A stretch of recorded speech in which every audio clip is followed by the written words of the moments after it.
भारत माता की, भारत माता की। मंच पर उपस्थित भारतीय जनता पार्टी के हमारे तेलंगाना के अध्यक्ष श्री बांडी संजय जी,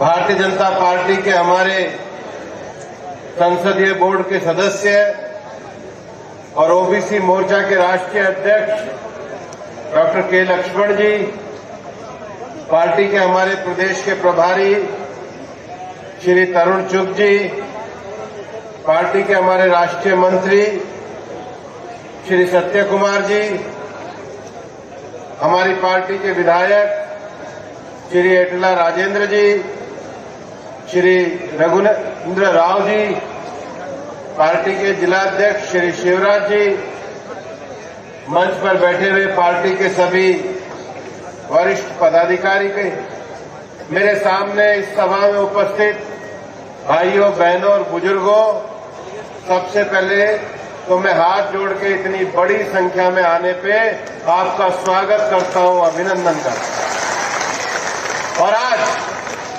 इस सभा में मैं मुरली यादव जी और श्रीमती राजमणि मुरली यादव जी का हृदय से स्वागत करता हूं। वो भारतीय जनता पार्टी के परिवार के सदस्य बने और भारतीय जनता पार्टी बहुत खुले मन से उनका और सबका स्वागत करती है। मैं दिल्ली से आया हूं और विशेष रूप से इस स्वागत कार्यक्रम में आया हूं।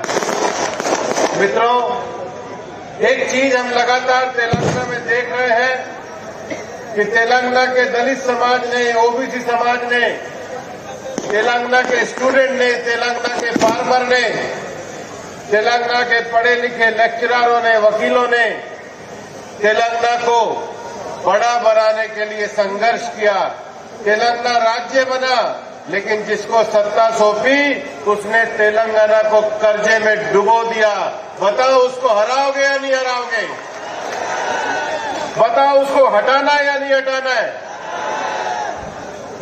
मित्रों, देश में प्रधानमंत्री नरेंद्र मोदी जी के नेतृत्व में हम दिल्ली से पैसा भेजते हैं, दिल्ली से योजनाएं आती है, लेकिन योजनाएं आकर कहीं हैदराबाद के एक जगह पे जाके रुक जाती हैं। योजनाएं तेलंगाना के लोगों के लिए आती है, योजनाएं तेलंगाना के गरीबों के लिए आती है, लेकिन योजनाओं का केवल टीवी में विज्ञापन दलित बंधु का आता है, योजना दलित समाज तक नहीं पहुंचती। और उसी का सबसे बड़ा कारण है कि आज हमारे एटला राजेंद्र जी, आज आपके बीच में भाई मुरली जी, बहन राजमणि जी, इनको सबको जो सच्चाई का पता लगा है, टीआरएस को उन्होंने छोड़ना शुरू किया है। और ये टीआरएस से अगर भाजपा में आए हैं तो समझ लो आने वाले चुनाव में टीआरएस अब ये पूरी तरीके से समाप्त होने वाला है। मैं आज मनुगढ़ा के चुनाव से आया हूं। लोग एक ही बात से परेशान है।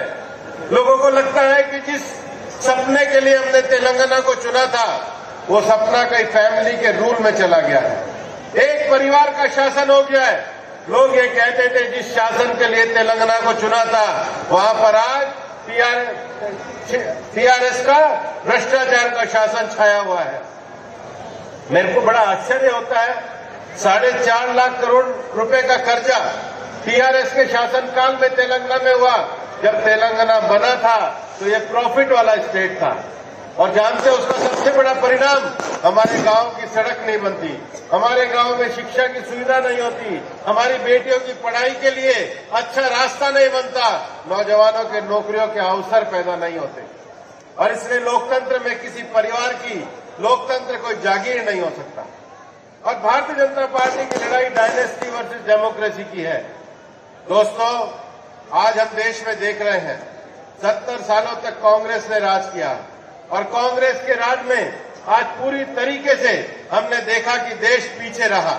उन 70 सालों के राज के बाद जब देश ने प्रधानमंत्री नरेंद्र भाई मोदी को एक ताकत सौंपी, प्रधानमंत्री नरेंद्र भाई मोदी ने अपनी गरीब योजनाओं को लागू किया, उसका परिणाम हुआ कि 2019 में हम फिर सत्ता में आए और देश में गरीबी के उन्मूलन के साथ साथ राम मंदिर और 370 जैसे विषयों को समाप्त करके भारत को मजबूत बनाने का काम ये प्रधानमंत्री नरेंद्र भाई मोदी ने किया है। भारत तो मजबूत जब बनेगा जब भारत हिम्मत के साथ चलेगा।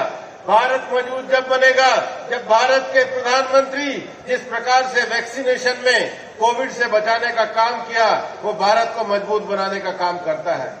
कुछ लोग और चले हैं, भारत को जोड़ने के लिए चले हैं। मैं राजस्थान से आता हूं। जिस दिन भारत जोड़ो यात्रा कर रहे थे मैंने कहा भारत जोड़ने वाले अपनी पार्टी के तो 2 नेताओं को आपस में राजस्थान में जोड़ ले, जिनसे अपनी पार्टी नहीं जुड़ सकती वो भारत को जोड़ने की बात कैसे कर सकते हैं। और इसलिए हमने जो कांग्रेस के भ्रष्टाचार का शासन देखा उसके कारण देश की जनता ने नई ताकत के साथ प्रधानमंत्री नरेंद्र मोदी जी को चुना है। आज उसकी ताकत को बढ़ाने के लिए इस बात की आवश्यकता है कि तेलंगाना में हम कमल के फूल को खिलाएं। और मैं तो परिवर्तन को देख रहा हूं। उस परिवर्तन में जब हमारे संजय बांडी जी ने यात्रा करी तो मुख्यमंत्री ने इनको अंदर करने का काम किया। मुख्यमंत्री जी एक बार तो बांडी जी को अंदर कर दिया, हिम्मत मत करना, अगले चुनाव में आप जाने वाले हो और हमारे भारतीय जनता पार्टी के लड़ाई लड़ने वाले पूरे तरीके से लड़ाई को लड़ने वाले हैं। हम लड़ाई को लोकतंत्र से लड़ना जानते हैं, हम लड़ाई को जनता के प्यार से लड़ना जानते हैं, हम लड़ाई को जनता की ताकत पे लड़ना जानते हैं। और आज मैं वापस से अभिनंदन करना चाहूंगा मुरली जी का, राजमणि जी का और यहाँ आए हुए सब लोगों का। आप जो भारतीय जनता पार्टी के परिवार में शामिल हुए हो, ये परिवार आपको साथ लेकर के चलेगा, तेलंगाना के विकास के लिए चलेगा और मोदी जी के नेतृत्व में तेलंगाना को आगे बढ़ाते हुए भारत को महान बनने के लिए चलेगा। जय हिंद, जय भारत।